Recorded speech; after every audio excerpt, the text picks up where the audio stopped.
What's up, guys? I'm Daemonxel, and with Elron due to make another appearance in a little over a week, I figured it would be time to do a deep delve into the Rivendale, well, more so the Elf team, with Lord Elron for raid viability and what your priorities should be when building up this team. So, let's talk about it.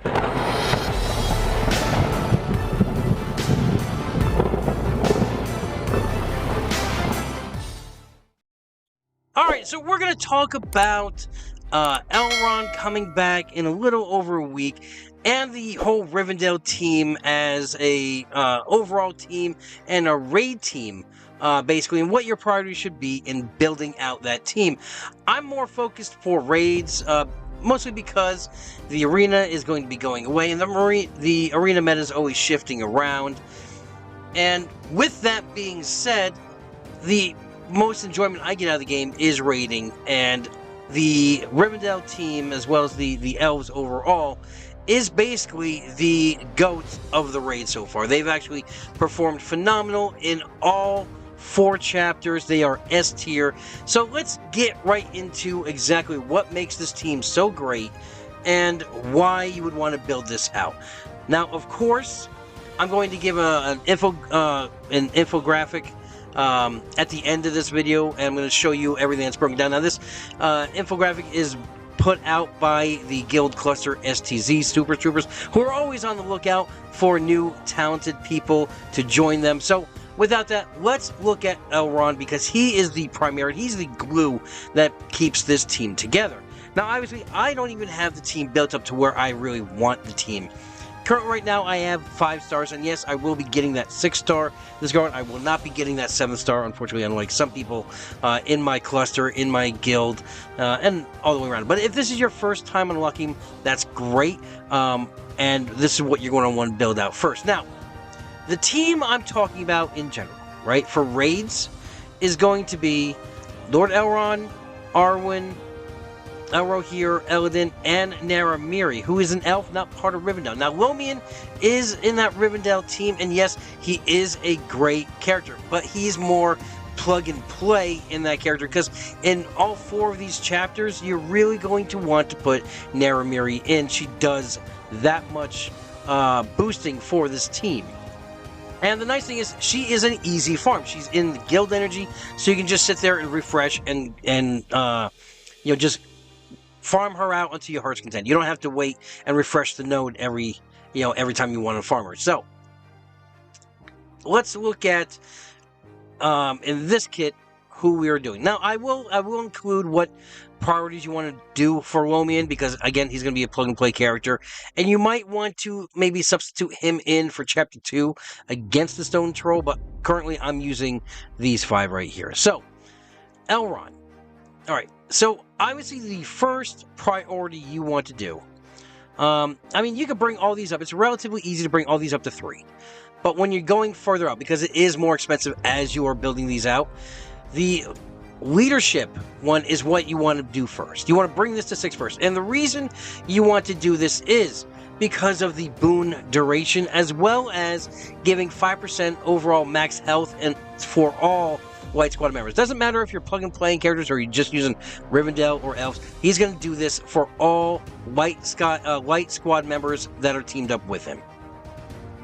So the boon duration is going to be phenomenal, because Elodin, right? When we're using Elodin, let me bring him up here. On his, I believe it's his special 2. That Elodin special 2, or what I like to call ultimate, when you max it out, it's going to gain 1 stamina for this ability per Bane on himself. So, with Elron's boon extension per 1 round, it's going to allow you to build up your stamina on that character. So the next thing we want to focus on, besides the leadership ability, let's bring him back up here, is his special 1. And that is your healing, that is your revive. And the reason you want to bring this up to 6 is because when you bring it up to 4, you're going to get 1 stamina for using this ability if there's no Elves to revive. So, which means you're going to be able to use the ultimate, the Wrath of Rivendale, 1 turn sooner. And if you bring this up to 6, you're going to get another stamina for it, which means you're going to be able to pop this off, was it every 5 turns currently. So basically, you're not going to have to wait that long. You're going to get 2 stamina every time you use this. So yeah, it's just going to allow you to build that that slow duration and that damage sooner and doing that AoE. Now, of course, the next one you want to do is the special 2, this one right here, the Wrath of Rivendale, and that is because you're going to get that special slow duration, which is going to be key in a lot of these raid chapters, right? And Chapter 4, and we all, if you haven't tried Chapter 4, trust me, it is a son of a bitch. And the reason I say that is we have on these raids a recommended power, right? I think for Chapter 1, for difficulty 3, it's 55,000. For difficulty 3 on Chapter 4, it's 64,000. Now, usually you can skew those numbers depending on your team size. So, like, I can do, in Chapter 1, I can use a team that is between, 32,000 and 40,000 power and be able to crush that and get a 900. However, on Chapter 4, they actually mean it. They hit 64,000 power. Yeah, you need to have close to that to score high, because my team that was scoring the 900 on Chapter 1 can't break 150,000 on Chapter 4. And that's why we're going to build them out further. But like I said, you want to have that second slow duration. It's going to help you in all the chapters, especially the troll when he's trying to revive. It's going to help in Chapter 1 so you can get more hits in to secure the bomb. It's going to help you in Chapter 3 when you are trying to take more turns to, build out take more turns than the other guy. So yes, you want to have this next. Now, after you get these 4 done, right? You want to go over to Elin.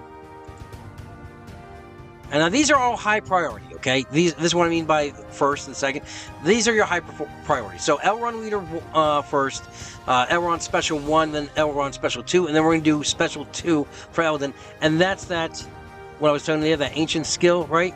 And that's going to tie everything in together, because you're going to gain additional stamina for every boon on this guy. And as you are extending it further out, it's just going to be that much more helpful.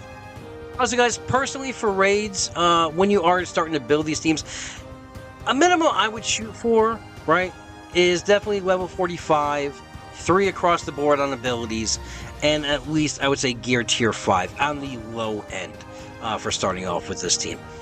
But okay, so we have the Elin special 2. Now we're going to bounce over to LoTR, and we want to bring his passive up to 6. Now, obviously, I don't have that currently.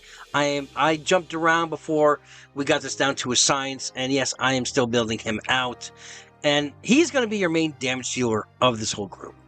So his passive, we want to bring that up to 6, and that's so he can always retaliate. Instead of that 50% chance to retaliate every time a taunt is on, you want to have that retaliate this way, because as the boons are being extended by Elron, as he's getting more stamina, as he uses that ancient skill, which means he can get his provoke more often. He can do that special 2 more often. This way he always basically has provoke and taunt up, which means every time he's hit, Elron here is going to do damage. And that's the whole combination of it. And this is why you want to build it out this way.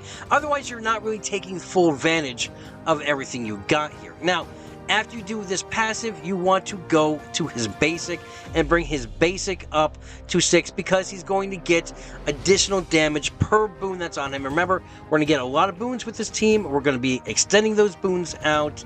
And his overall damage, when you get this maxed out, it's going to be 210% damage every time he does this. So which means every time he retaliates, he's going to do 210% damage plus 15% damage on for every boon that he has on himself.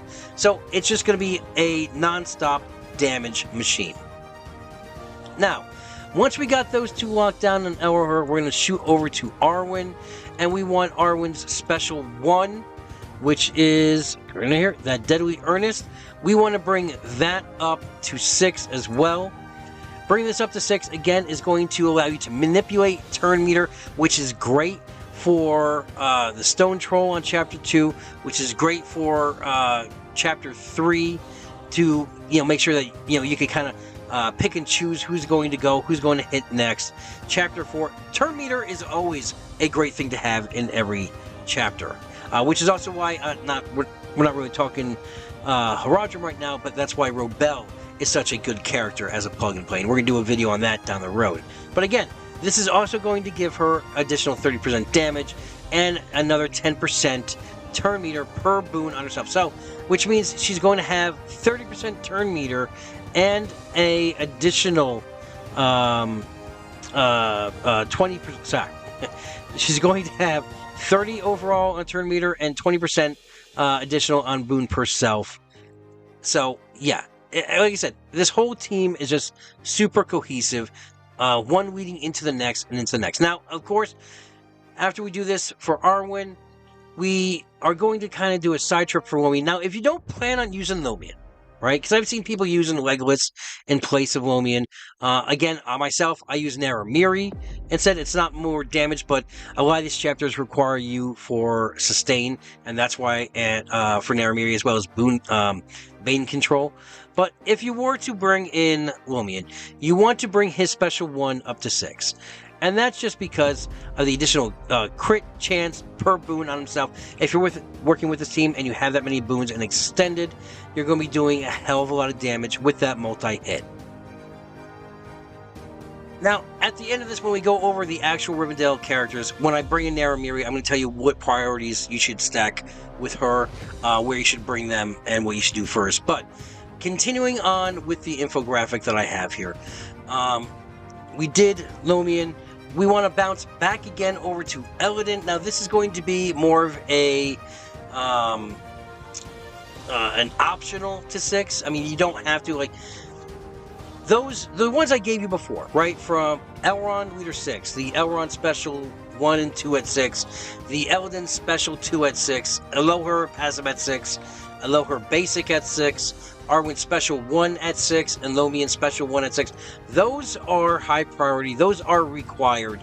That's what you want to bring to 6. Now, if you have additional materials and you want to bring these others up to 6, yes, these are good to have, such as Elden's Special 1, which is his Provoke. Now, of course, you want to have it at least up to 3, because you're going to get that second stack of Provoke. But from there on, you're just basically adding Deadly onto your random enemies, and that's just going to give you an additional critical chance and crisp by 30%. Now, this team has already got a lot of crit built into it. But yes, it's not so much of a priority to bring them up to 6. But it would be good if you were going to continue on this route. That would be the next place to go, would be bringing this one up to 6. Again, the next one would be Lomian. Again, it's more of an optional to 6, right? You would have Lomian's, let me bring him here, his Special 2, that's a quick finish, bringing that to 6. Now, the only reason you want that is because now you're going to be able to do this at turn 3. You're going to have additional damage, and the stamina cost is reduced from 4 down to 3, which is great, which means you can pop this one and then immediately pop this one, and you can just bounce back and forth between these two and only have his basic in between. With that being said, we want to go then to Arwen, and Arwen's Special 2 at 6. Definitely you want to take this to 5, right? 5 is, you definitely want to bring it to 5. The reason one is it's going to bring that stamina charge from 4. I'm sorry, it's going to start at 5 instead of 4, which means you'll be able to use this at turn 1, which is fantastic for the odd chances in Chapter 1 where you're going to need that right off the bat, or if you're going to need it in Chapter 3. This way you can apply that immunity, and you can hold off on doing a Provoke in that first round. This is basically what I've been doing on Chapter 3, is depending on where the marked and the captured stacks, which character it lands on, I will pop this. This way I can give that person just enough chance to kind of just sustain the damage without having to have Elin pop provoke, because in the turn order, basically Elidin's coming right after Arwen. So, but for bringing this is you're also going to grant additional stack regeneration to any members below 50%. So it's going to just give you a little bit extra sustain for that group. Now, again, right after this is passive. Now, you're okay to leave this at 4, right? Always granting nimble. It'd be nice, you can bring this up to give you additional damage, to give you another, 5%, so give you an overall 10% damage. And to 6, if a squad member is a light character, 50% chance to cleanse 1 Bane off of them. At 50%, I think at 50%, because of everything else you got going for you in this group, leaving it at 4 to always grant the nimble is the way to go. Now, your mid priorities, right? Those were your high priorities, what you wanted to take care of first things. Now, your mid priorities, we're going to go back to Elron here. And Elron, you want to bring his passive up to 6. Let's bring that. It's the House Eternal. And that's just going to always grant you counterattack instead of that 75% chance to grant 1 stack of counterattack. Because if you have, as long as you're giving out counterattacks, right, it'd be a beautiful thing for every turn. So now you have counterattack here. You have, if you have multiple characters with counterattack on, that's going to do well, especially with a taunt up. You're going to have to retaliate from Elro here. But again, you are fine at leaving this at, I would say leaving this at 5. It's not, it's an optional to 6. Don't, and everything I'm suggesting here, don't take it as, as gospel. Do how you want your team, but these are the priorities to make them work the best together is what you want to do this. Now, again, where do we go? Passive at 6, yes, mid priority. Next would be the basic to 6, because yes, you are going to be doing a lot of basics, and it would be nice to have additional damage and to grant an additional stack regeneration. But sometimes when the damage is coming in, you don't really get a chance to actually benefit from that regeneration, and the regeneration does not really provide a lot of health. But if you can get 2 stacks out of it, that'd be fantastic. Or, the duration. So you're going to get it for 2 turns. So it is good to have. If you are struggling for ability materials, maybe hold off on that one. And of course, LoTR Special 1. You want to bring that up as a mid-tier to 6. Let's bring that up here.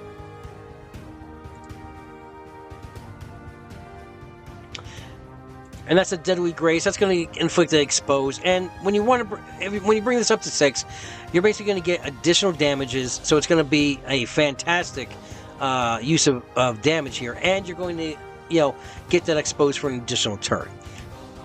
In most cases, I'm always getting the expose kind of washed away in raids due to cleanses from the team. But yeah, this would be a fantastic thing to have. So, would it be good? I would say definitely bring it up to 5. Would you want to bring it up to 6? Yes, if you have the additional materials, yes. And right from there, we're going to go to LoTR's Special 2, which is that double attack between himself and Elin. And it's good to have it at 5, right? And you're fine to leave this at 5. But if you bring it up to 6, not only are you going to get an additional 20% damage per hit, and you're going to get a 15% damage per hit for the team-up attack, but you're going to ignore 10% of that enemy's armor. So yes, it is good to have it at 6, but again, don't stress if you cannot get it there. It is fine to leave it at 5. So your low priorities, right? That's going to come in. We covered basically all of Elin. We covered all of LoTR. We covered all of Elron. So your low priorities would come in on Lomian, bringing his basic to 4 and his passive to 4. This is why I say, like, most of your raid teams, you always want to bring all your abilities at least up to a minimum of 4. That's basically good for just starting off the raids, and then fine-tuning is to bring them up to those 5 and those 6s. So, Lomian, basic, and passive. Where you at? There you are. Bringing them up to 4. Obviously, I still got to do that with this one. And I got his passive. His passive, you know, if you bring it up, it's just going to give you additional chances for counterattack. But if we brought Elrond's up, we're going to have counterattack given out that way. I wouldn't stress over it. Next is, was it Ellen's passive and Ellen's basic, right? Ellen's basic, as long as you bring it up to 4, you're really fine. You're basically good there, because you always want to inflict that weaken. Well, when you can land it, right? It's a whole matter of focus. But yeah, you want to always be able to hit this. And it's just additional damage. And we just want him more as a tank and not so much as a damage dealer in our team. So, yes, we're going to help out with the weaken, but we don't really need you for your damage. We just need you to stay there and, you know, soak in the hits. And again, with his passive as well, I brought it up to 5. You're fine at leaving this to 4. I just wanted the additional resistance. But yeah, it's just going to give you an additional 10% chance to gain Nimble. So you're going to have a 70% chance to gain a stack of Nimble on his turn. It's not super, you know. And Arwen's basic 4, you know, Arwen's basic, you want to bring that up to at least a 4. You don't really need to bring that up anymore. We're using her more for, again, utility, not so much damage. But yeah. So that's where you want to build. Now, I did speak about your substitutes, right? You want to bring in Naramiri in place of Lomian, basically for most of the chapters, because you want to use her heal and to grant extra stamina, even at full health. Level 6 grants 2 stamina. So let's look at Naramiri, right? The nice thing is she's going to have a 2-hit with her basic. And our basic is just damage. So we really don't have to worry about this. Bring it up to a 4, and you're fine. You know, set it and forget it. With these ones here, Purifying Right and Forest. Now, I would definitely bring up everything to 4. I would bring... You want to bring 5 up to 6, right? Because you're going to get that additional stamina, and you're going to give that out to another additional random ally. So it's more... You know, more moves are going to be going out. You're fine with her passive at 4 because it's stealth. At 4, you're going to get 25% chance at your turn for stealth for turns, and obviously if it's going to be doubled. If his character is below 50% health, it's doubled. So we got a 50% chance to get, you know, that stealth. But Purifying Right, you definitely want to bring this up to 5. Are you fine to leave it at 5? Yes, you are 5. You are fine to leave this at 5. It's going to basically reduce the cost down to 2. So every 2 turns, you are going to cleanse 2 Banes and grant protection for the person with the most Banes. But what happens if you don't have that, right? So if you don't have any Banes on you, so whoever you have set at center, I'm just gonna bring this up here. We're gonna bring this up here. So let's lower this down a little bit. Okay, whoever you have in this center position right here, that's who's gonna get the protection. So whoever here, if there's no Banes, they're always gonna get the protection. So you only put your squishiest character there, or you know, someone that you definitely need that protection on, maybe like an Arwen, maybe Elron himself. That's always a good position, which is always good to know for when you're fanning out in those chapters 2 and 4. That is a great place to put those characters. So as you can see, our build priority for the full Rivendale team is Elron to Eladin to LoTR to Arwen to Lomian. That's how you want to build this out. That's the priorities, and these is, as you said, as you're going down, this is what you want to focus on. And again, this is the S tier of your raid teams, right? Currently, right now, they are outperforming everyone else in all chapters across the board. Substitution. If you're going to substitute anybody out, you definitely want to substitute Lomian out. Now, another plug-and-play character that you can add to this would be Lelio. And you want to just maybe do this in Chapter 1 or Chapter 3, especially if you plan on using Elro here and Eladin with the Rangers. So in other words, if you want to break this team up and use the 2 brothers in the Ranger team, if you have your Ranger team built out, then yeah, substitute Naramiri in, substitute Lelio in. They're great plug-and-play characters to add to this team. They're still gonna benefit from Elrond's leadership ability, and you're going to gain stealth to get rid of those marks and those banes from Lelio. But that's what you have. Again, thanks to STZ for this infographic. I'm going to put a link to the infographic as well as their Discord in the description below. And again, I hope you guys found this video informative, entertaining. If I don't talk to you before then, have a great week. Have a great weekend. Adventure safe. And remember, good luck to you and your fellowship.